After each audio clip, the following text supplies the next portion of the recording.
السلام علیکم ورحمۃ اللہ.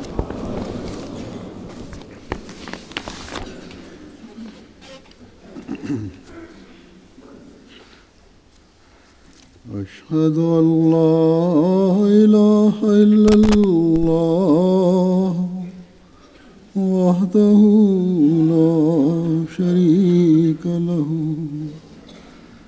وأشهد أن محمدا عبده ورسوله أما بعد فأعوذ بالله من الشيطان الرجيم بسم الله الرحمن الرحيم الحمد لله رب العالمين الرحمن الرحيم مالك يوم الدين إياك نعبد وإياك نستعين اهدنا الصراط المستقيم صراط الذين أنعمت عليهم غير المغضوب عليهم ولا الضالين.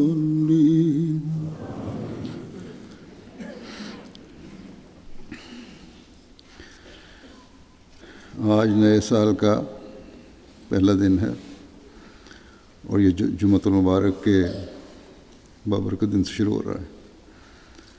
حسب روایت نئے سال کے شروع ہونے پر ہم ایک دوسرے کو مبارکباد دیتے ہیں. مجھے بھی نئے سال کے مبارکباد کے پیغام بابا جماعت کی طرف سے موصول ہو رہے ہیں. آپ بھی ایک دوسرے کو مبارکبادیں دے رہے ہوں گے. مغرب میں یا ترقی یافتہ کھلانے والے ممالک میں نئے سال کی رات ساری رات ہاہو شراب نوشی ہولڑ بازی اور پٹاخے اور پھلجھڑیاں جیسے فائر ورکس کہتے ہیں ان سے نئے سال کا آغاز کیا جاتا ہے.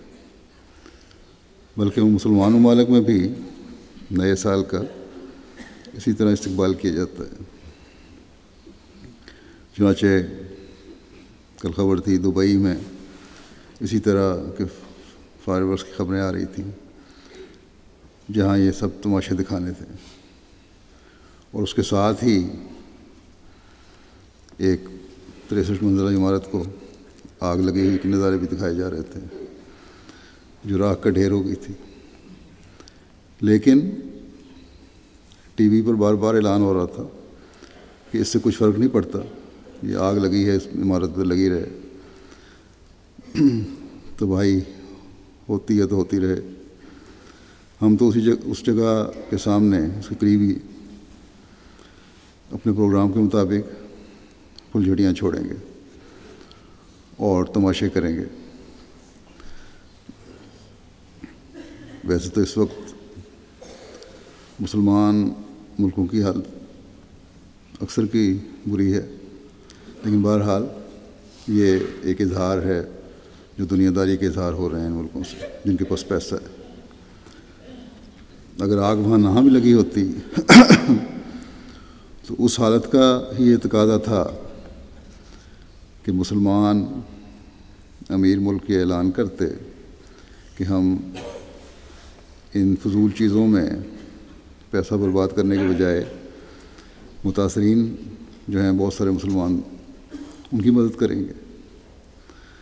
لیکن یہاں تو اپنی تعلیم بھول کر یہ حال ہے ان کا کہ کچھ دن پہلے دبئی سے ہی یہ بھی وہاں سے خبر آ رہی تھی کہ ان کا سب سے بڑا ہوٹل جو ہے اس میں دنیا کا مہنگا ترین کرسمس ٹری لگایا گیا ہے جس کی مالیت $11 ملین کی تھی۔ تو یہ تو اب امیر مسلمان ملکوں کی ترجیحات ہو چکی ہیں، لیکن احمدیوں میں سے اللہ تعالیٰ کے فضل سے بہت سے ایسے ہیں جنہوں نے اپنی رات عبادت میں گزار دی، یا صبح جلدی جاگ کر نفل پڑھ کر نئے سال کے پہلے دن کا آغاز کیا۔ بہت سی جگہوں پر باجماعت تہجد بھی پڑھی گئی، لیکن اس سب کے باوجود ہم ان مسلمانوں کی نظر میں غیر مسلم ہیں، اور یہ ہلڑ بازی کرنے والے، رقموں کا ضیاع کرنے والے، غیر مذہب کی رسومات کو بڑے اہتمام سے منانے والے، یہ لوگ مسلمان ہیں۔ بہرحال ہم اللہ تعالیٰ کے فضل سے مسلمان ہیں، اور ہمیں کسی کی سند کی ضرورت نہیں۔ ہاں، اگر ہم کسی سند کے خواہش مند ہیں تو وہ خدا تعالیٰ کی نظر میں حقیقی مسلمان بن کر سند لینے کی، اور اس کے لیے صرف اتنا ہی کافی نہیں کہ ہم نے سال کے پہلے دن انفرادی یا اجتماعی تہجد پڑھ لی، یا صدقہ دے دیا، یا نیکی کچھ اور باتیں کر لیں، اور اس نے ہمیں اللہ تعالیٰ کی رضا کے حصول کا حقدار بنا دیا۔ بے شک یہ نیکی اللہ تعالیٰ کے فضلوں کو جذب کرنے والی ہو سکتی ہے، لیکن تب جب اس میں استقلال بھی پیدا ہو۔ اللہ تعالیٰ تو مستقل نیکیاں اپنے بندے سے چاہتا ہے۔ اللہ تعالیٰ چاہتا ہے اس کا بندہ مستقل اس کے احکامات پر عمل کرنے والا ہو، نیکیاں بجا لانے والا ہو۔ نمازوں اور تہجد کے ساتھ دلوں میں ایک پاک انقلاب پیدا کرنے کی ضرورت ہے، تب خدا تعالیٰ راضی ہوتا ہے۔ کسی قسم کی ایسی نیکی جو صرف ایک دن یا 2 دن کے لیے ہو، وہ نیکی نہیں ہے۔ کس قسم کے، بس ہمیں یہ سوچنا چاہیے کہ کس قسم کے عمل اور رویے ہمیں اپنانے ہیں یا اپنانے چاہیے جو اللہ تعالیٰ کی رضا کو حاصل کرنے والا بنائے۔ اس کے لیے میں نے آج زمانے کی اصلاح کے لیے بھیجے ہوئے اللہ تعالیٰ کے فرستادے کی بعض نصائح کو لیا ہے، جو آپ نے مختلف وقتوں میں اپنی جماعت کو کی ہیں، تاکہ مستقل مزاجی اور ایک تسلسل کے ساتھ ہم اللہ تعالیٰ کی رضا کے حصول کے لیے کوشش کرتے رہیں۔ یہی باتیں ہیں جو صرف سال کے پہلے دن ہی نہیں بلکہ سال کے 12 مہینوں اور 365 دنوں کو بابرکت کریں گی، اور ہم اللہ تعالیٰ کے فضلوں کو حاصل کرنے والے بن سکیں گے۔ حضرت مسیح علیہ الصلوۃ والسلام ایک جگہ فرماتے ہیں کہ اب دنیا کی حالت کو دیکھو کہ ہمارے نبی کریم صلی اللہ علیہ وسلم نے تو اپنے عمل سے یہ دکھایا کہ میرا مرنا اور جینا سب کچھ اللہ تعالیٰ کے لیے ہے، اور یا اب دنیا میں مسلمان موجود ہیں، کسی سے کہا جاوے کہ کیا تو مسلمان ہے، تو کہتا ہے الحمدللہ، جس کا کلمہ پڑھتا ہے اس کی زندگی کا اصول تو خدا کے لیے تھا، مگر یہ دنیا کے لیے جیتا ہے۔ کہتے تو لا الہ الا اللہ ہے، لیکن اللہ کے بجائے فرمایا کہ دنیا کے لیے جیتا ہے اور دنیا کے لیے ہی مرتا ہے، اس وقت تک کہ غرغرہ شروع ہو جاوے، موت آ جائے، دنیا ہی اس کو مقصود، محبوب اور مطلوب رہتی ہے، پھر کیوں کر کہہ سکتا ہے کہ میں رسول اللہ صلی اللہ علیہ وسلم کی اتباع کرتا ہوں؟ فرمایا کہ یہ بڑی غور طلب بات ہے، اس کو سرسری نہ سمجھو۔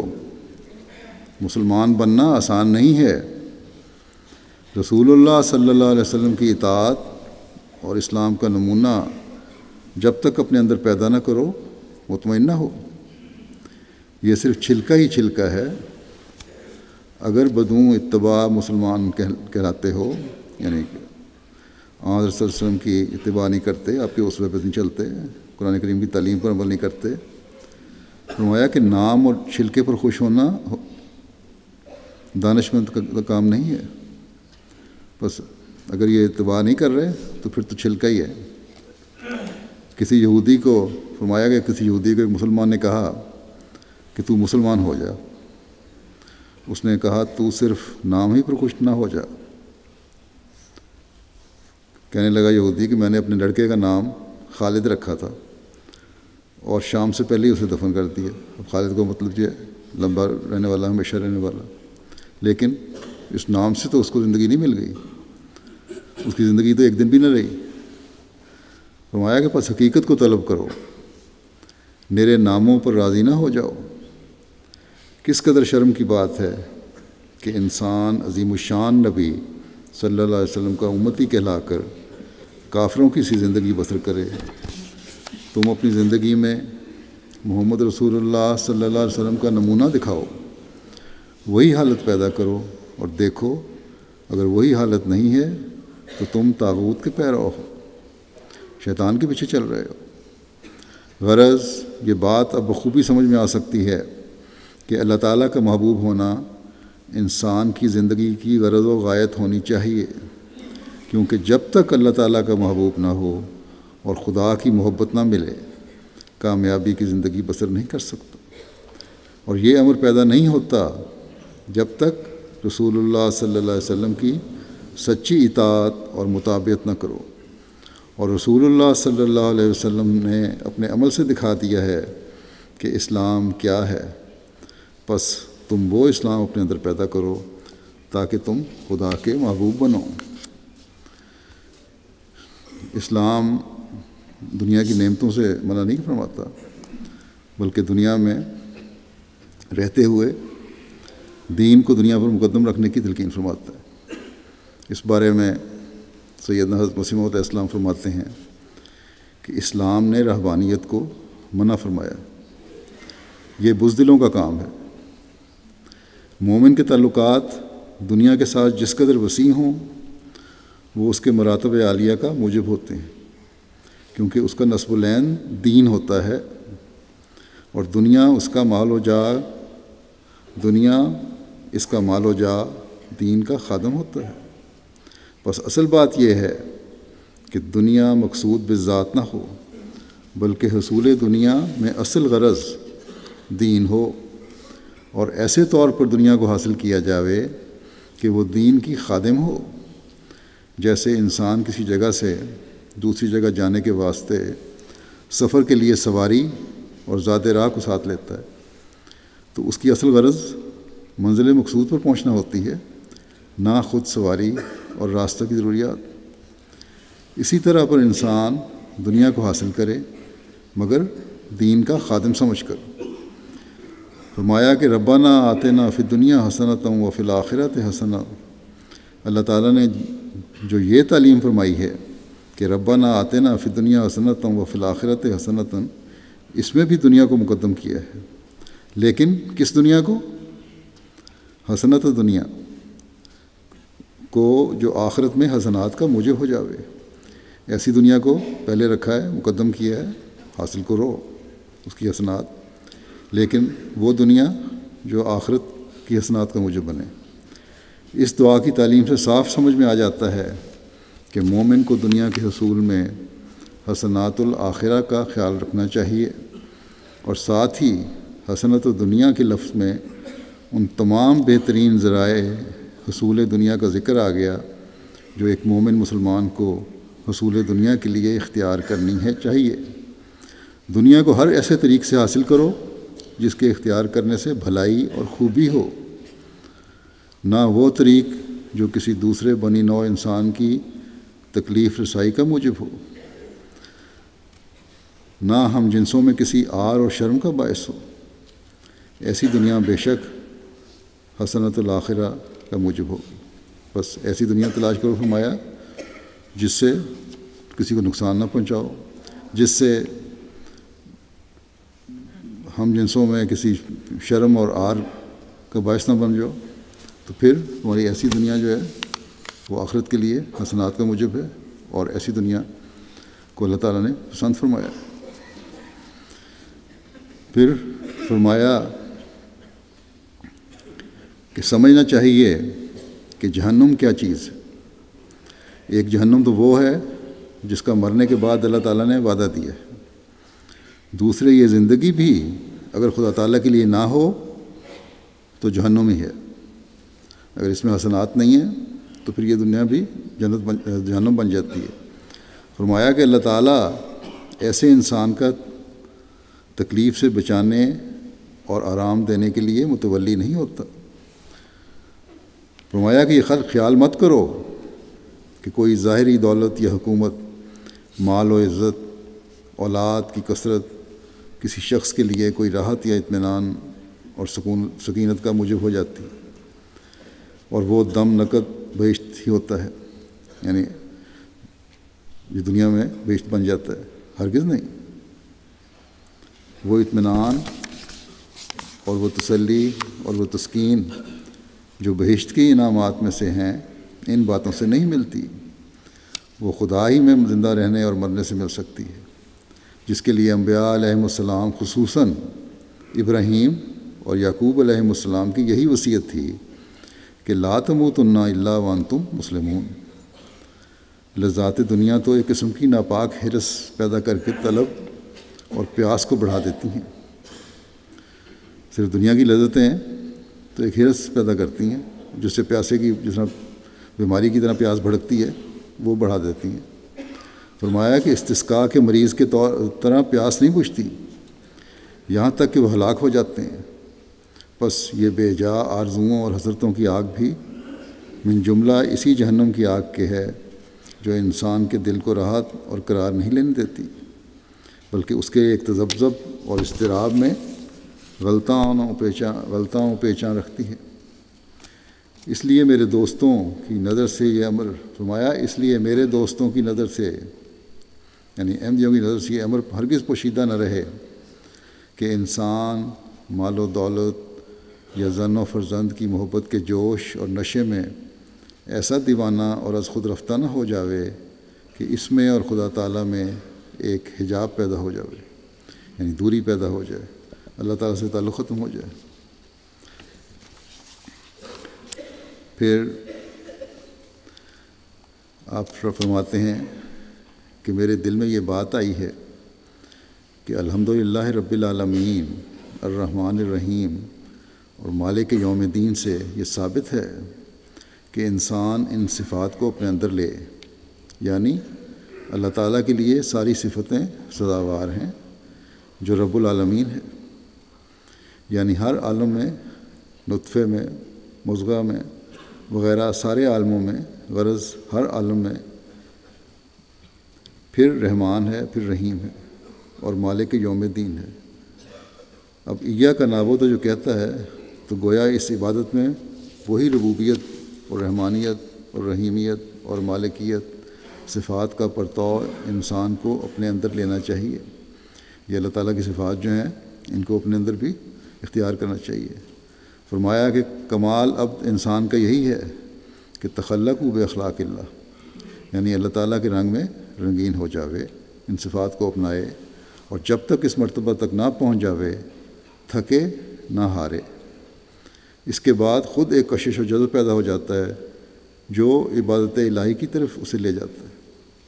یہ حالتیں، یہ صفات پیدا ہوں گی تو پھر عبادت الہی کی طرف توجہ پیدا ہوگی، اور عبادت الہی انسان کی زندگی کا مقصد ہے، اور وہ حالت پر وارد ہو جاتی ہے جو یفعلون ما یؤمرون کی ہوتی ہے۔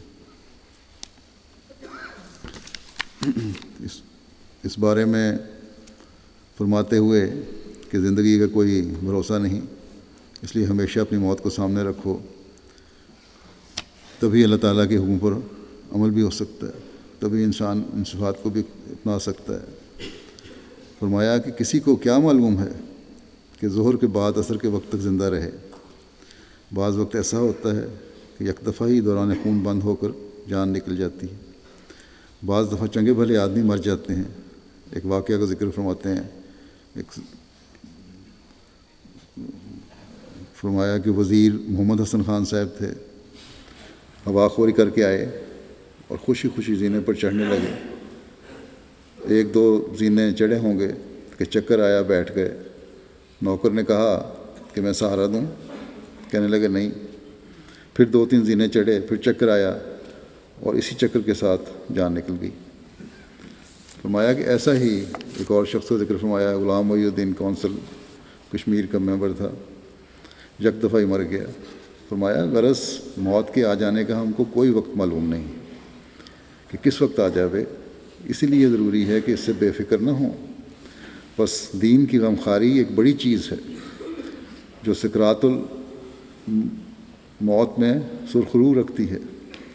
قرآن شریف میں آیا ہے، انا زلزلۃ الساعۃ شیء عظیم، ساعت سے مراد قیامت بھی ہوگی، ہم کو اس سے انکار نہیں، مگر اس میں سکرات الموت ہی مراد ہے، کیونکہ انقطاع تام کا وقت ہوتا ہے۔ انسان اپنے محبوبات اور مرغوبات سے یک دفعہ الگ ہوتا ہے اور ایک عجیب قسم کا زلزلہ اس پر طاری ہوتا ہے۔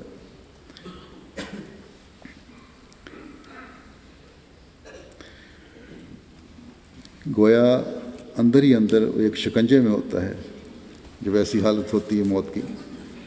اس لیے انسان کی تمام تر سعادت یہی ہے کہ وہ موت کا خیال رکھے۔ جب موت کا وقت قریب ہوتا ہے، نزا کی حالت میں ہوتا ہے، ویسی حالت طاری ہوتی ہے، تو اصل چیز فرمایا یہی ہے کہ بہت بڑی چیز ہے، اس کو ہمیشہ سامنے رکھنا چاہیے۔ اور فرمایا کہ سعادت یہی ہے کہ وہ موت کا خیال رکھے اور دنیا اور اس کی چیز، اس کی ایسی محبوبات نہ ہوں جو اس آخری ساعت میں علیحدگی کے وقت اس کی تکالیف کا موجب ہوں۔ اور جب یہ یاد ہوگا پھر آدمی انسان پھر نیکیاں بجانے کی کوشش کرے گا، پھر بلا وجہ کے تماشوں میں نہ پیسہ ضائع کرے گا، نہ وقت ضائع کرے گا، نہ بے جا خواہشات کی تکمیل کے لیے ان چیزوں کا ضیاع کرے گا۔ پھر پاک تبدیلی پیدا کرنے کے بارے میں آپ فرماتے ہیں، بس بے خوف ہو کر مت رہو، استغفار اور دعاؤں میں لگ جاؤ اور ایک پاک تبدیلی پیدا کرو۔ اب غفلت کا وقت نہیں رہا۔ انسان کو نفس جھوٹی تسلی دیتا ہے کہ تیری عمر لمبی ہوگی، موت کو قریب سمجھو، خدا کا وجود برحق ہے۔ جو ظلم کی راہ سے خدا کے حقوق کسی دوسرے کو دیتا ہے وہ ذلت کی موت دیکھے گا۔ فرمایا اب جیسا کہ سورہ فاتحہ میں 3 گروہ کا ذکر ہے، ان 3 کا ہی مزہ چکھا دے گا۔ اس میں جو آخر تھے وہ مقدم ہو گئے، یعنی ضالین۔ اسلام وہ تھا، یعنی کہ جو ضالین سورہ فاتحہ میں آخر میں آتا ہے یہاں، لیکن یہاں مسلمانوں کی مثال دیتے ہوئے آپ فرما رہے ہیں کہ وہ پہلے ہو گئے۔ اور فرمایا اس بارے میں مثال یہ فرما رہے ہیں کہ اسلام وہ تھا کہ ایک شخص مرتد ہو جاتا تھا تو قیامت ہو جاتی تھی، اور اب آپ کے زمانے میں 20 لاکھ عیسائی ہو چکے ہیں اسلام چھوڑ کے، اور خود ناپاک ہو کر اسلام چھوڑنے کی وجہ سے خود ناپاک ہوئے ہیں، اور بجائے اس کے کہ اپنی ناپاکی کا احساس ہو، پاک وجود کو گالیاں دی جاتی ہیں، یعنی حضرت صلی اللہ علیہ وسلم کے خلاف بولا جاتا ہے۔ پھر فرمایا پھر مغضوب کا نمونہ تعاون سے دکھایا جا رہا ہے۔ یہ جو آفات تعاون ہے یہ بھی آفت ہے، یہ ان لوگوں پر پڑتی ہے جن پر غضب نازل ہو اللہ تعالیٰ کا۔ آج کل اس زمانے میں بھی طوفان ہیں، زلزلے ہیں، اور مختلف قسم کی آفتیں ہیں۔ یہ سب اگر انسان سوچے تو اللہ تعالیٰ کے غضب نازل ہو رہے ہیں، اور یہی چیزیں پھر انسان کو خدا تعالیٰ کی طرف لے کر آتی ہیں، احساس دلاتی ہیں کہ وہ اللہ تعالیٰ کی طرف جھکے اور اس غضب کی حالت سے بچے۔ فرمایا کہ اس کے بعد انعمت علیہم کا گروہ ہے، یہ قاعدے کی بات ہے اور خدا کی قدیم سے سنت چلی آتی ہے کہ جب وہ کسی قوم کو مخاطب کر کہتا ہے کہ یہ کام نہ کرنا، تو اس قوم میں سے ایک گروہ ضرور خدا کی خلاف ورزی کرتا ہے۔ جب قرآن شریف میں اللہ تعالیٰ نے فرمایا، یہ اللہ تعالیٰ جب بھی فرماتا ہے کہ یہ کام نہیں کرنا، تو اس کا مطلب یہ ہوتا ہے کہ لوگ کام کریں گے۔ پہلے وارننگ اللہ تعالیٰ دے رہا ہے، تم یہ کرو گے لیکن نہ کرنا کیونکہ اس کی سزا ملے گی۔ فرمایا کوئی قوم ایسی دکھاؤ کہ جس کو کہا گیا کہ تم یہ کام نہ کرو اور اس نے نہ کیا ہو۔ یعنی اگر کسی قوم کو کہا ہے کہ کام نہ کرو وہ ضرور کرتے ہیں۔ خدا نے یہودیوں کو کہا کہ تحریف نہ کرو، بائبل میں تورات میں انہوں نے تحریف کی۔ قرآن کی نسبت یہ نہیں کہا کہ تحریف نہ کرو، بلکہ یہ کہا کہ انا نحن نزلنا الذکر و انا لہ لحافظون۔ غرض دعاؤں میں لگے رہو کہ خدا تعالیٰ انعمت علیہم کے گروہ میں داخل کرے۔ بس انعمت علیہ کے گروہ میں داخل ہونے کے لیے دعاؤں کی ضرورت ہے، اور مستقل دعاؤں کی ضرورت ہے، 1 یا 2 دن کی دعاؤں کی نہیں۔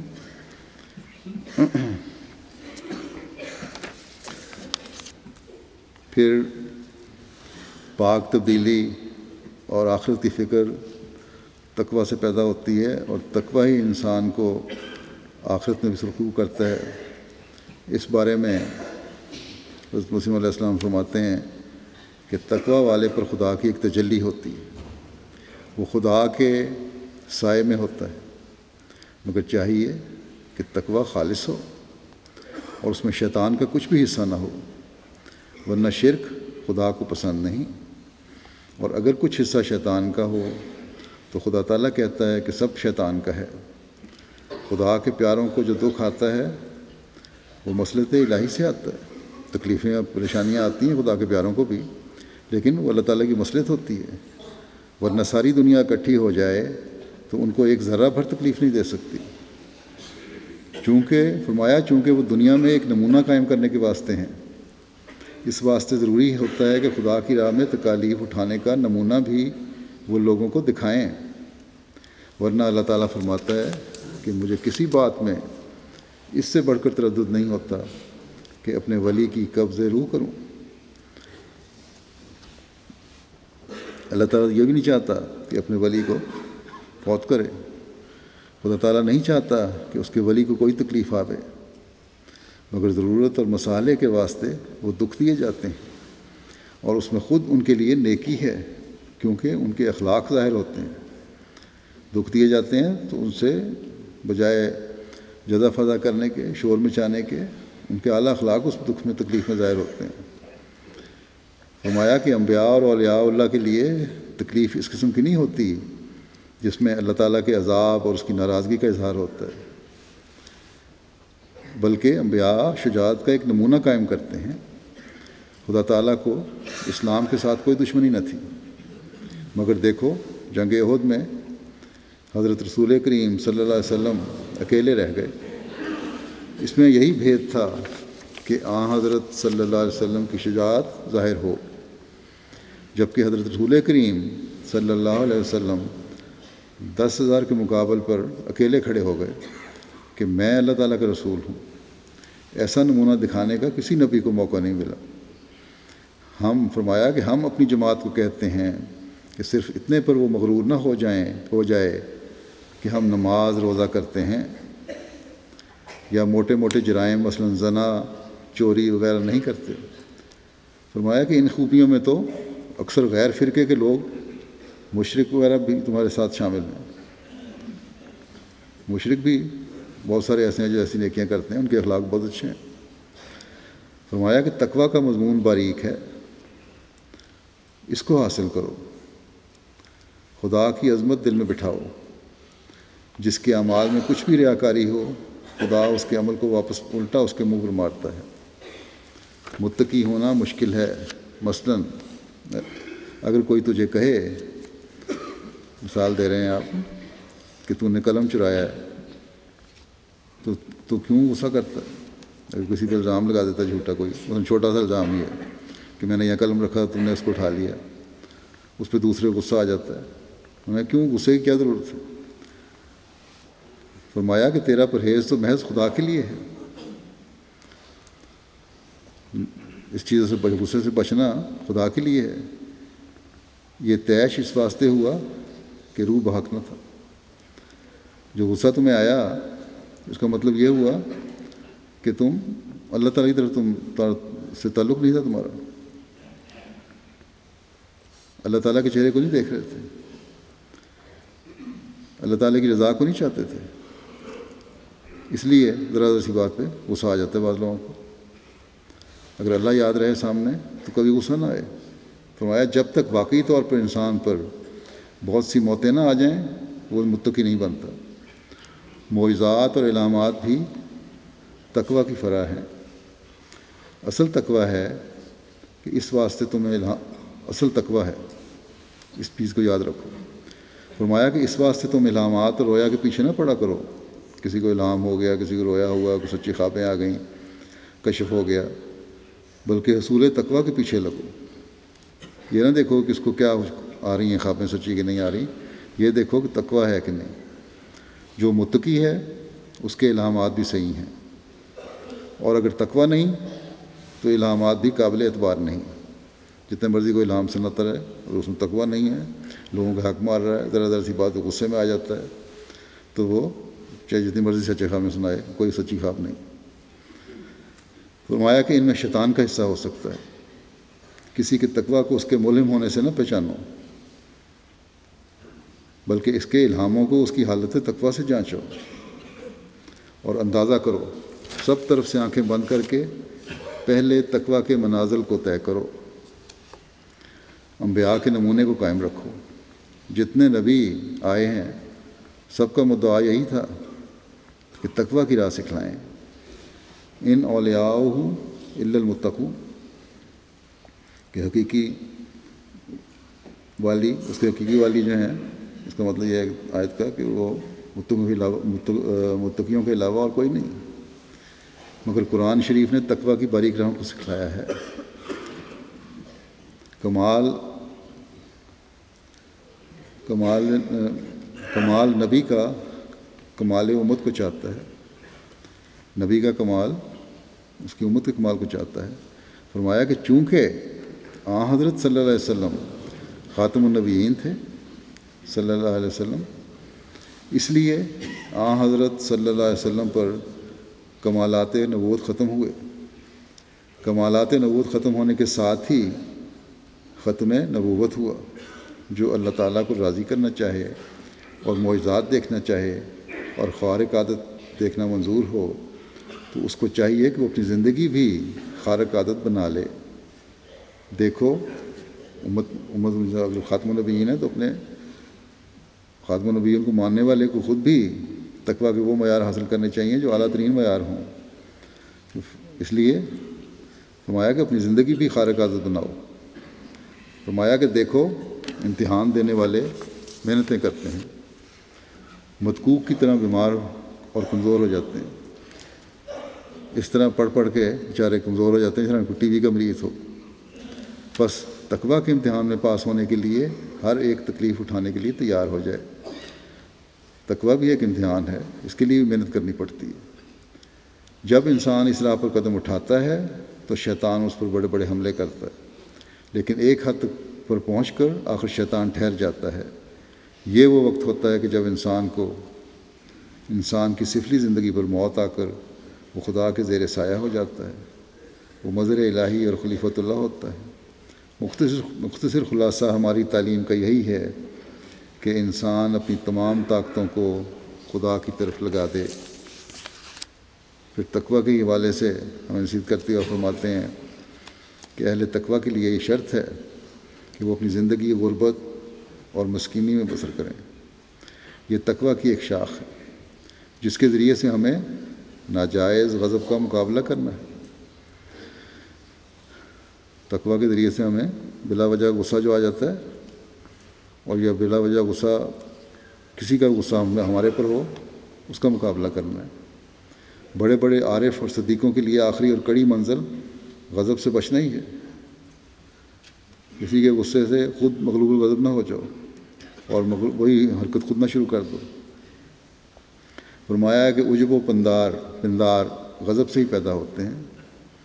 تکبر اور غرور جو ہیں یہ بھی غصے کی وجہ سے پیدا ہوتے ہیں، اور ایسا ہی کبھی خود غضب عجب و پندار کا نتیجہ ہوتا ہے۔ تکبر اور غرور ہو تو غصہ آتا ہے انسان کو، کسی نے کچھ کہہ دیا، ذرا سی بات پہ غصہ چڑھ گیا، صرف وجہ یہی ہے کہ اس میں تکبر ہے۔ فرمایا کہ یہ غضب اس وقت ہوگا جب انسان اپنے نفس کو دوسرے پر ترجیح دیتا ہے۔ میں نہیں چاہتا، فرمایا کہ میں نہیں چاہتا کہ میری جماعت والے آپس میں ایک دوسرے کو چھوٹا یا بڑا سمجھیں، یا ایک دوسرے پر غرور کریں، یا نظر استخفاف سے دیکھیں، کسی کو کم سمجھیں۔ خدا جانتا ہے کہ بڑا کون ہے یا چھوٹا کون ہے۔ یہ ایک قسم کی تحقیر ہے جس کے اندر حقارت ہے۔ ڈر ہے کہ یہ حقارت کا بیج بڑھے اور اس کی ہلاکت کا باعث ہو جائے۔ جو اپنے آپ کو بڑا سمجھتا ہے کسی بھی لحاظ سے، اس کا مطلب وہ دوسرے کی تحقیر کر رہا ہے اور دوسرے کو حقارت کی نظر سے دیکھ رہا ہے، اور یہ حقارت سے دوسرے کو دیکھنا فرمایا کہ ہلاکت کا باعث ہو جاتا ہے۔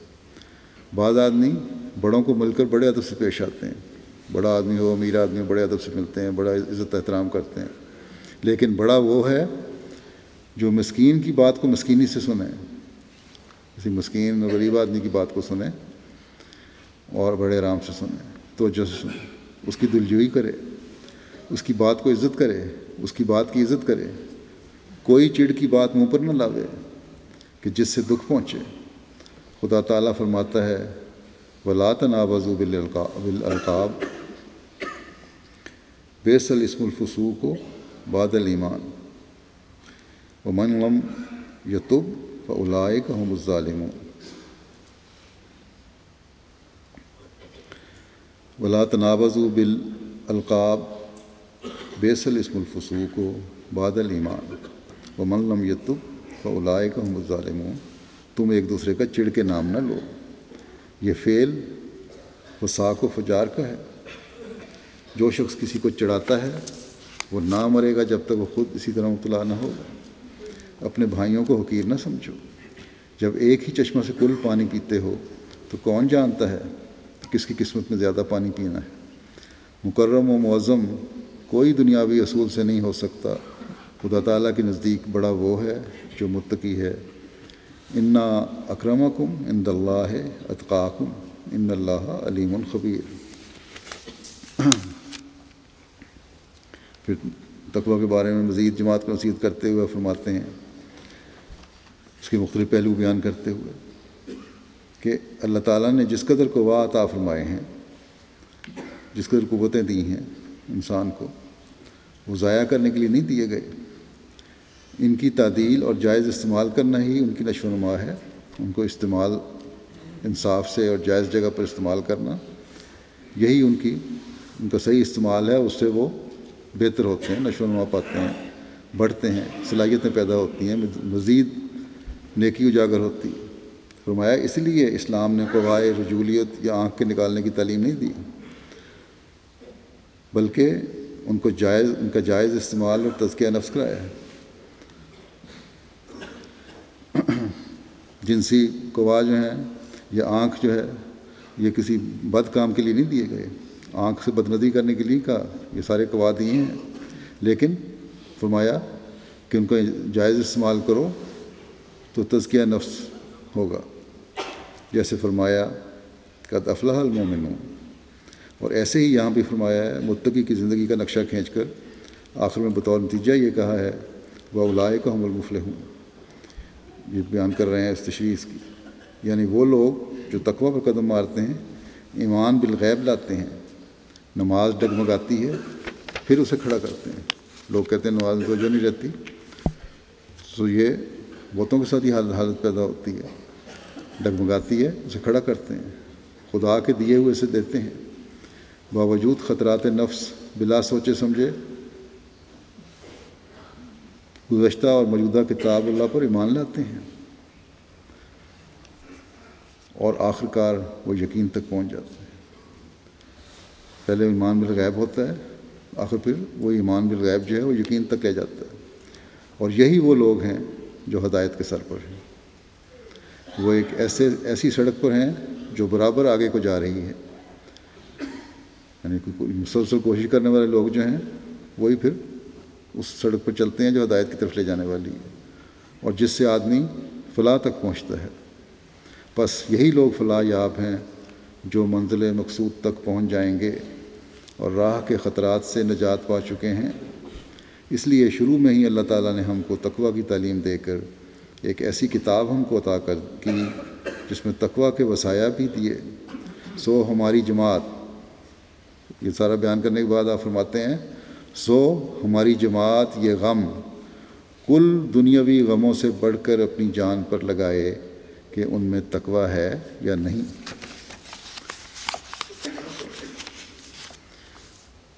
پھر آپ فرماتے ہیں ایک جگہ کہ اگر تم چاہتے ہو کہ تمہیں فلاح دارین حاصل ہو اور لوگوں کے دلوں پر فتح پاؤ تو پاکیزگی اختیار کرو، عقل سے کام لو اور کلام الہی کی ہدایت پر چلو، خود اپنے تئیں سنوارو اور دوسروں کو اپنے اخلاق فاضلہ کا نمونہ دکھاؤ، تب البتہ کامیاب ہو جاؤ گے۔ ایک فارسی کے شعر بیان کرتے ہوئے فرماتے ہیں، مصرع، کسی نے کیا اچھا کہا ہے کہ سخن کز دل بیروں آیت نشینت لا جرم بر دل، کہ جو بھی بات دل سے نکلتی ہے وہ دل پر ضرور بیٹھتی ہے، اثر کرتی ہے۔ بس ایک مومن کی ہر بات دل سے نکلنی چاہیے اور دوسروں کے لیے بھی فلاح کا موجب ہونی چاہیے، اور یہی پھر اپنی فلاح کا بھی باعث بنتی ہے۔ فرمایا پس پہلے دل پیدا کرو، اگر دلوں پر اثر اندازی چاہتے ہو تو عملی طاقت پیدا کرو۔ اگر دوسروں کے دلوں پر اثر کرنا ہے تو پہلے عملی طاقت پیدا کرو اپنے اندر، اپنے دل کو پہلے اس قابل بناؤ کہ ساری نیکیاں اس میں قائم ہو جائیں، اور پھر ان پر عمل بھی کرو۔ فرمایا کیونکہ عمل کے بغیر قولی طاقت اور انسانی قوت کچھ فائدہ نہیں پہنچا سکتی۔ زبان سے کیل و کال کرنے والے تو لاکھوں ہیں، بہت سے مولوی اور علماء کہلا کر ممبروں پر چڑھ کر اپنے تئیں نائب الرسول اور وارث الانبیاء قرار دے کر واز کرتے پھرتے ہیں، کہتے ہیں کہ تکبر، غرور اور بدکاریوں سے بچو، مگر جو ان کے اپنے اعمال ہیں اور جو کرتوتیں وہ خود کرتے ہیں ان کا اندازہ اس سے کر لو کہ ان باتوں کا اثر تمہارے دل پر کہاں تک ہوتا ہے۔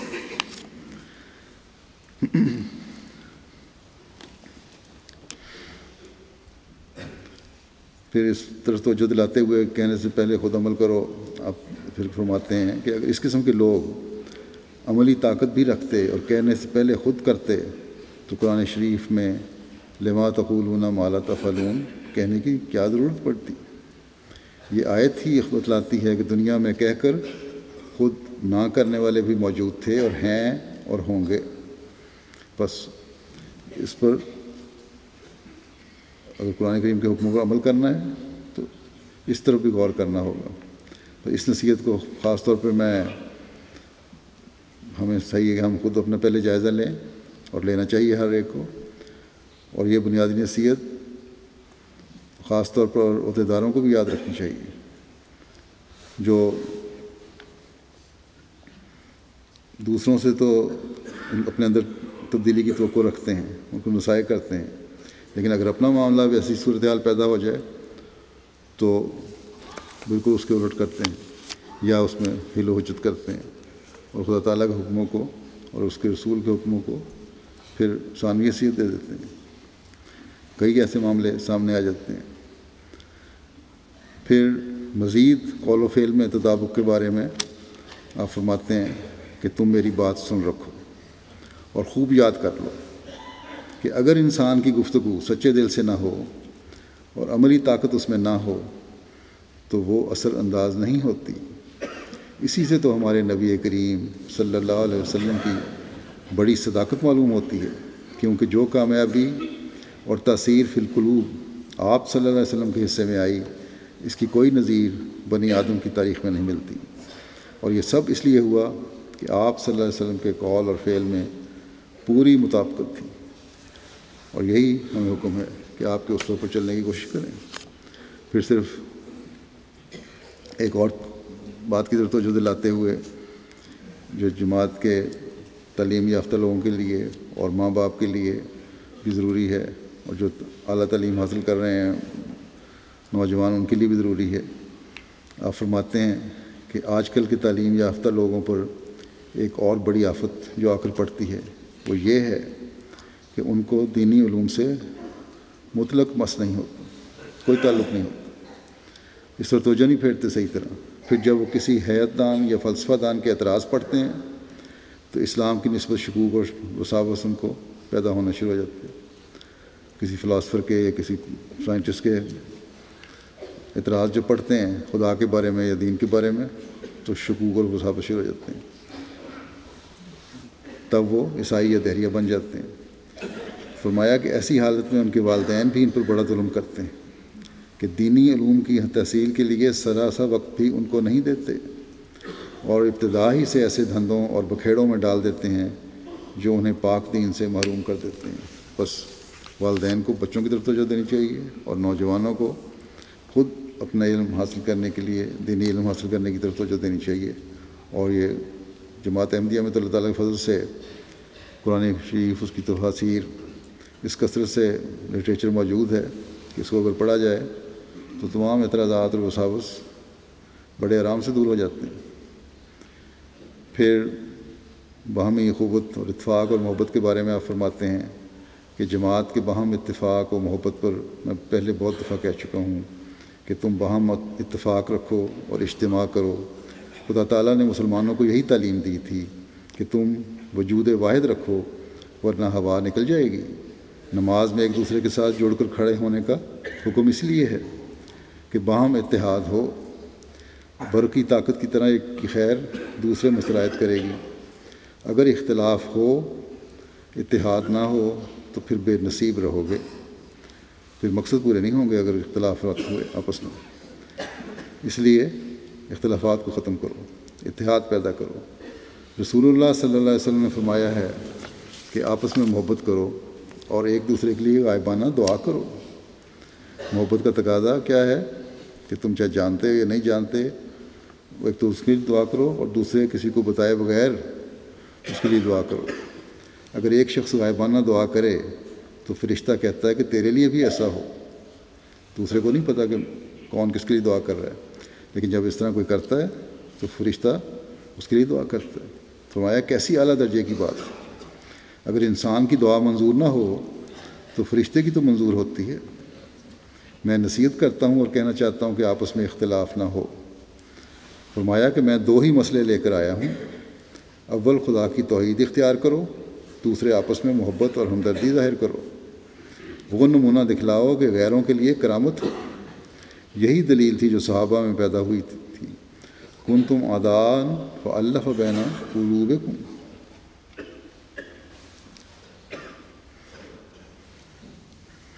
یاد رکھو تالیف ایک اعجاز ہے۔ یاد رکھو جب تک تم میں ہر ایک ایسا نہ ہو کہ جو اپنے لیے پسند کرتا ہے وہی اپنے بھائی کے لیے پسند کرے، وہ میری جماعت میں سے نہیں ہے۔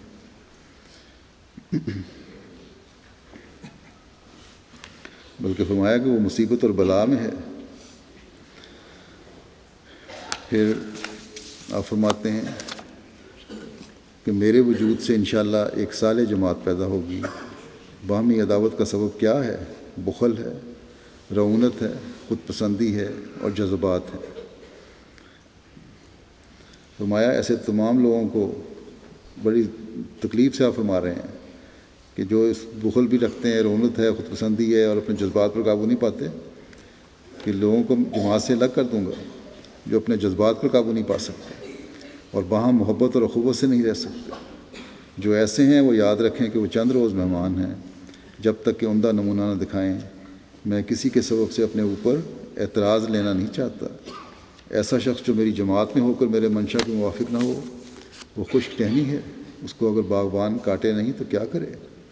خشک ٹہنی دوسری سبز شاخوں کے ساتھ رہ کر پانی تو چوستی ہے مگر اس کو سرسبز نہیں کر سکتا، بلکہ وہ شاخ دوسری کو بھی لے بیٹھتی ہے۔ بس ڈرو، میرے ساتھ وہ نہ رہے گا جو اپنا علاج نہ کرے گا، چاہے اس کا ظاہر میں کسی کو پتہ ہو یا نہ پتہ ہو۔ لیکن جو شخص بھی کمزور ہے وہ ان باتوں سے فیض یاب نہیں ہوگا پھر، یا ان دعاؤں سے حصہ نہیں پا سکے گا جو حضرت مسیح علیہ السلام نے اپنی جماعت کے افراد کے لیے کی ہیں۔ بس اس بارے میں ہر ایک کو اپنے جائزے لیتے رہنا چاہیے۔ پھر آپ فرماتے ہیں کہ اللہ تعالیٰ نے قرآن کریم میں فرمایا ہے کہ وَجَاعِلُ الَّذِينَ اتَّبَعُوكَ فَوْقَ الَّذِينَ كَفَرُوا إِلَىٰ يَوْمِ الْقِيَامَةِ۔ یہ تسلی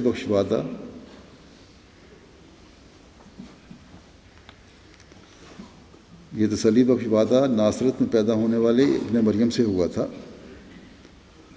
یعنی ان لوگوں کو جنہوں نے تیری پیروی کی ہے، ان لوگوں پر جنہوں نے انکار کیا ہے، قیامت کے دن تک میں بالادست کرنے والا ہوں، فوقیت دوں گا۔ فرمایا کہ وعدہ تو بشک ابن مریم سے ہوا تھا، مگر میں تمہیں بشارت دیتا ہوں کہ یسوع مسیح کے نام سے آنے والے ابن مریم کو بھی اللہ تعالیٰ نے انہی الفاظ میں مخاطب کر کے بشارت دی ہے۔ فرمایا کہ اب آپ سوچ لیں کہ جو میرے ساتھ تعلق رکھ کر اس وعدہ عظیم اور بشارت عظیم میں شامل ہونا چاہتے ہیں، کیا وہ لوگ ہو سکتے ہیں جو ہمارا کے درجے میں پڑے ہوئے فسق و فجور کی راہوں پر کاربند ہیں؟ نہیں، ہرگز نہیں۔ جو اللہ تعالیٰ کے اس وعدے کی سچی قدر کرتے ہیں اور میری باتوں کو قصہ کہانی نہیں جانتے تو یاد رکھو اور دل سے سن لو۔ میں پھر ایک بار لوگوں کو مخاطب کر کے کہتا ہوں جو میرے ساتھ تعلق رکھتے ہیں، اور وہ تعلق کوئی عام تعلق نہیں بلکہ بہت زبردست تعلق ہے، اور ایسا تعلق ہے کہ جس کا اثر نہ صرف میری ذات تک بلکہ اس ہستی تک پہنچتا ہے جس نے مجھے بھی اس برگزیدہ انسان کامل کی ذات تک پہنچایا ہے، جو دنیا میں صداقت اور راستی کی روح لے کر آیا۔ میں تو یہ کہتا ہوں کہ اگر ان باتوں کا اثر میری ہی ذات تک پہنچتا تو مجھے کچھ بھی اندیشہ اور فکر نہ تھا اور نہ ان کی پرواہ تھی، مگر اس پر بس نہیں ہوتی۔ اس کا اثر ہمارے نبی کریم صلی اللہ علیہ وسلم اور خود خدا تعالیٰ کی برگزیدہ ذات تک پہنچ جاتا ہے۔ بس ایسی صورت اور حالت میں تم خوب دھیان دے کر سن رکھو کہ اگر اس بشارت سے حصہ لینا چاہتے ہو اور اس کے مصداق ہونے کی آرزو رکھتے ہو اور اتنی بڑی کامیابی کہ قیامت تک مکفرین پر غالب رہو گے کہ سچی پیاس تمہارے اندر ہے، تو پھر اتنا ہی میں کہتا ہوں کہ یہ کامیابی اس وقت تک حاصل نہ ہوگی جب تک لوامہ کے درجے سے گزر کر مطمئنہ کے مینار تک نہ پہنچ جاؤ۔ اس سے زیادہ اور میں کچھ نہیں کہتا کہ تم لوگ ایک ایسے شخص کے ساتھ پیوند رکھتے ہو جو معمور من اللہ ہے، بس اس کی باتوں کو دل کے کانوں سے سنو اور اس پر عمل کرنے کے لیے ہمتاً تیار ہو جاؤ، تاکہ ان لوگوں میں سے نہ ہو جاؤ جو اقرار کے بعد انکار کی نجاست میں گر کر ابدی عذاب خرید لیتے ہیں۔ پھر قبولیت دعا کے شرائط کے بارے میں فرماتے ہیں کہ یہ بات بھی بحضور دل سن لینی چاہیے کہ قبول دعا کے لیے بھی چند شرائط ہوتی ہیں۔ ان میں سے بعض تو دعا کرنے والے کے متعلق ہوتی ہیں اور بعض دعا کرانے والے کے متعلق۔ دعا کرانے والے کے لیے ضروری ہوتا ہے کہ وہ اللہ تعالیٰ کے خوف اور خشیت کو مد نظر رکھے اور اس کے غنا ذاتی سے ہر وقت ڈرتا رہے اور صلح کاری اور خدا پرستی اپنا شعار بنا لے، تقوی اور راست بازی سے خدا تعالیٰ کو خوش کرے، تو ایسی صورت میں دعا کے لیے باب استجابت کھولا جاتا ہے۔ اور اگر وہ خدا تعالیٰ کو ناراض کرتا ہے اور اس سے بگاڑ اور جنگ قائم کرتا ہے تو اس کی شرارتیں اور غلط کاریاں دعا کی راہ میں ایک سد اور چٹان بن جاتی ہیں، ایک روک بن جاتی ہیں، اور استجابت کا دروازہ اس کے لیے بند ہو جاتا ہے۔ بس ہمارے دوستوں کے لیے لازم ہے کہ وہ ہماری دعاؤں کو ضائع ہونے سے بچائیں اور ان کی راہ میں کوئی روک نہ ڈالیں جو ان کی ناشائستہ حرکات سے پیدا ہو سکتی ہیں۔ فرمایا چاہیے کہ وہ تقوی کی راہ اختیار کریں، کیونکہ تقوی ہی ایک ایسی چیز ہے جس کو شریعت کا خلاصہ کہہ سکتے ہیں، اور شریعت کو مختصر طور پر بیان کرنا چاہیں تو مغز شریعت تقوی ہی ہو سکتا ہے۔ تقوی کے مدارج اور مراتب بہت سے ہیں، لیکن اگر طالب صادق ہو کر ابتدائی مراتب اور مراحل کو استقلال اور خلوص سے طے کریں تو وہ اس راستی اور طلب صدق کی وجہ سے اعلیٰ مدارج کو پا لیتا ہے اللہ تعالیٰ فرماتا ہے انما یتقبل اللہ من المتقین، انما یتقبل اللہ من المتقین، گویا اللہ تعالیٰ متقیوں کی دعا کو قبول فرماتا ہے۔ یہ گویا اس کا وعدہ ہے، اور اس کے وعدوں میں تخلف نہیں ہوتا، وعدہ خلافی کوئی نہیں ہوتی، جیسا کہ فرمایا ہے ان اللہ لا یخلف المیعاد۔ بس جس حال میں تقویٰ کی شرط قبولیت دعا کے لیے ایک غیر منفک شرط ہے، تو ایک انسان غافل اور بے راہ ہو کر اگر قبولیت دعا چاہے تو کیا وہ احمق اور نادان نہیں ہے؟ لہٰذا ہماری جماعت کو لازم ہے کہ جہاں تک ممکن ہو ہر ایک ان میں سے تقویٰ کی راہوں پر قدم مارے، تاکہ قبولیت دعا کا سرور اور حظ حاصل کرے اور زیادتی ایمان کا حصہ لے۔ فرمایا یہ مت خیال کرو کہ صرف بیعت کر لینے سے ہی خدا راضی ہو جاتا ہے، یہ تو صرف پوسٹ ہے، مغز تو اس کے اندر ہے۔ اکثر قانون قدرت یہی ہے کہ ایک چھلکا ہوتا ہے اور مغز اس کے اندر ہوتا ہے۔ چھلکا تو کوئی کام کی چیز نہیں ہے، مغز ہی لیا جاتا ہے۔ بعض ایسے ہوتے ہیں کہ ان میں مغز رہتا ہی نہیں، اور مرغی کے ہوائی انڈوں کی طرح جن میں نہ زردی ہوتی ہے نہ سفیدی، جو کسی کام نہیں آ سکتے اور ردی کی طرح پھینک دیے جاتے ہیں۔ ہاں 1-2 منٹ تک کسی بچے کے کھیل کا ذریعہ ہو تو ہو۔ اسی طرح پر وہ انسان جو بیعت اور ایمان کا دعویٰ کرتا ہے، اگر وہ ان دونوں باتوں کا مغز اپنے اندر نہیں رکھتا تو اسے ڈرنا چاہیے کہ ایک وقت آتا ہے کہ اس ہوائی انڈے کی طرح ذرا سی چوٹ سے چکنا چور ہو کر پھینک دیا جائے گا۔ فرمایا اسی طرح جو بیعت اور ایمان کا دعویٰ کرتا ہے اس کو ٹٹولنا چاہیے کہ کیا میں چھلکا ہی ہوں یا مغز۔ جب تک مغز پیدا نہ ہو، ایمان، محبت، اطاعت، بیعت، اعتقاد، مریدی اسلام کا مدعی سچا مدعی نہیں ہے۔ یاد رکھو کہ سچی بات ہے کہ اللہ تعالیٰ کے حضور مغز کے سوا چھلکے کی کچھ بھی قیمت نہیں۔ خوب یاد رکھو کہ معلوم نہیں موت کس وقت آ جاوے، لیکن یہ امر یقینی ہے کہ موت ضرور ہے۔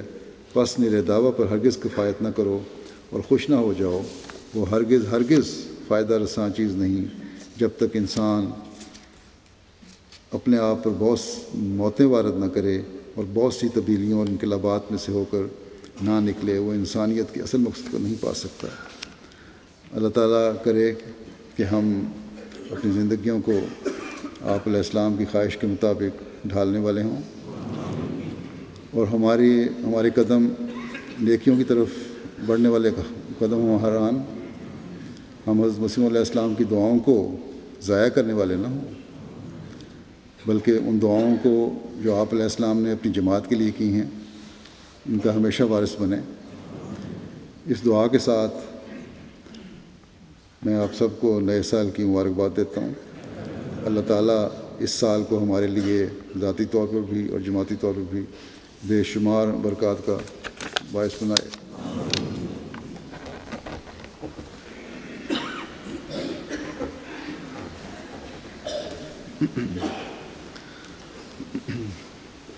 الحمد للہ نحمده ونستعینه ونستغفره ونؤمن به ونتوکل علیہ ونعوذ باللہ من شرور انفسنا ومن سیئات اعمالنا، من يهده الله فلا مضل له ومن يضلل فلا هادي له، ونشهد أن لا إله إلا الله ونشهد أن محمدا عبده ورسوله۔